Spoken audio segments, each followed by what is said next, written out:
بسم اللہ الرحمن الرحیم۔ ہمارے چینل میں خوش آمدید۔ میں ہرگز آدھی رات کو یہاں نہیں آنا چاہتی تھی، لیکن نہ جانے اس کی کیا کشش تھی جو مجھے یہاں آنے پر مجبور کرتی تھی۔ اس دن میں اماں کی قبر پر بیٹھی آنسو بہا رہی تھی، تبھی خود پر کسی کی نظریں محسوس کر کے میں چونک گئی۔ وہ سامنے ہی بیٹھا تھا۔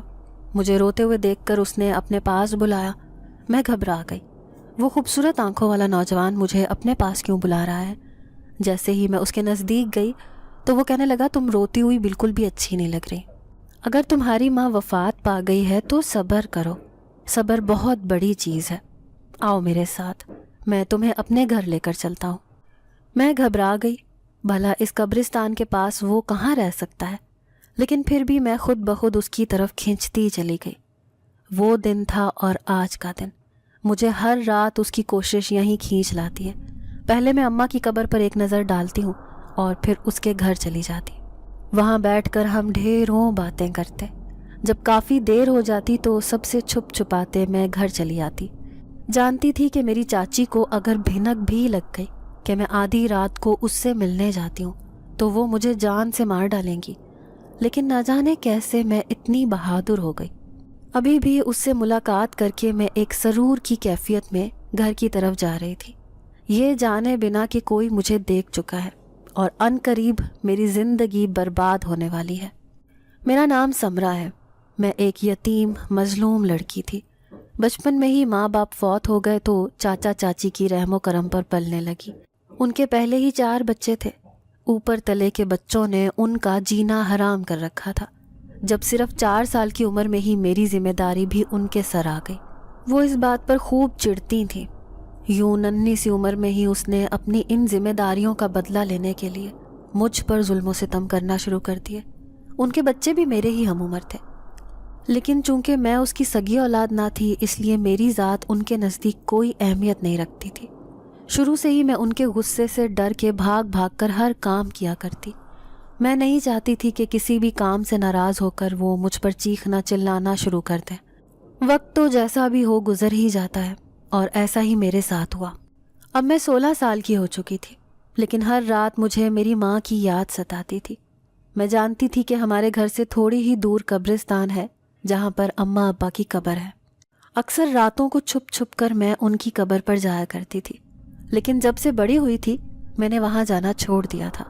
محلے پڑوس کے لوگ بار بار کہنے پر چاچا چاچی نے مجھے اسکول میں تو داخل کروا دیا تھا، لیکن کبھی بھی اپنے بچوں کی طرح مجھ پر توجہ نہیں دی تھی۔ یہی وجہ تھی کہ اسکول میں پڑھتی تو کبھی میرا یونیفارم صاف نہ ہوتا اور نہ ہی مجھے نیا کورس ملا کرتا۔ ہر بار میں اپنی کزن سے ہی کتابیں پڑھا کرتی تھی۔ جب اس کا یونیفارم پھٹ جاتا تو چاچی مجھے وہ دے دیتی۔ ان کی اترن پہن پہن کر میں جوان ہوئی تھی۔ میری دونوں کزنز شہلا اور نائلہ میری ہی ہم عمر تھیں۔ وہ مجھ پر ایسے روب جھاڑتی تھیں جیسے میں ان کی نوکرانی ہوں۔ جب ان کی سہیلیاں آ جاتی تو جان بوجھ کر ان کے سامنے مجھے آرڈر دیتی کہ چائے بنا کر لاؤ، تو کبھی اپنے کپڑے استری کرنے کے لیے دے دیتی تھی۔ چاچی تو تھی ہی ظالم، لیکن چچا نے بھی کبھی شفقت بھرا ہاتھ میرے سر پر نہ رکھا۔ وہ مجھے اس گھر میں لا کر بالکل بھول چکے تھے۔ مجھے اچھی طرح یاد ہے، ایک بار نانی مجھے لینے آئی تو چاچا نے انہیں ساتھ لے جانے سے صاف منع کر دیا۔ کہنے لگے کہ اگر لے کر جانا تھا تو بہت پہلے لے کر جاتے نا، اب یہ جوان ہونے والی ہے، اب اس میں آپ کو کوئی فائدہ نظر آیا ہوگا، تبھی اسے اپنے ساتھ لے کر جا رہی ہیں۔ یوں انہوں نے نانی کے جذبات کا کوئی خیال نہ کیا، انہیں واپس خالی ہاتھ بھیج دیا اور میری ذات کو رسوا اور ذلیل کرنے کے لیے اس گھر میں رکھ لیا۔ اب میں میٹرک کا امتحان پاس کر چکی تھی۔ دل چاہتا تھا کہ شہلا اور نائلہ کی طرح میں بھی کالج کی آزادانہ زندگی کا مزہ لوں، کیونکہ میں نے سنا تھا کہ یہ زندگی سب سے الگ ہوتی ہے۔ لیکن چاچی نے صاف منع کر دیا۔ کہنے لگیں کہ اب میں بیمار رہنے لگی ہوں، پورے گھر کا کام کاج مجھ سے نہیں ہوتا، اور تمہارے چاچا کسی نوکرانی کو افورڈ نہیں کر سکتے، تو اس لیے تمہیں ہی یہ گھر سنبھالنا ہے۔ یوں میں بغیر تنخواہ کی ملازمہ بن کر پورے گھر کا کام کرتی، پھر بھی گھر والے مجھ سے خوش دکھائی نہیں دیتے تھے۔ یوں تو ایسا کوئی دن نہ ہوتا تھا جب میرا تکیہ آنسوؤں سے گیلا نہ ہوتا، لیکن اس دن جب شہلا کی ایک قمیض استری کرتے ہوئے مجھ سے جل گئی تو اس نے اپنے چھوٹے بھائیوں کے سامنے وہ قمیض میرے منہ پر دے ماری۔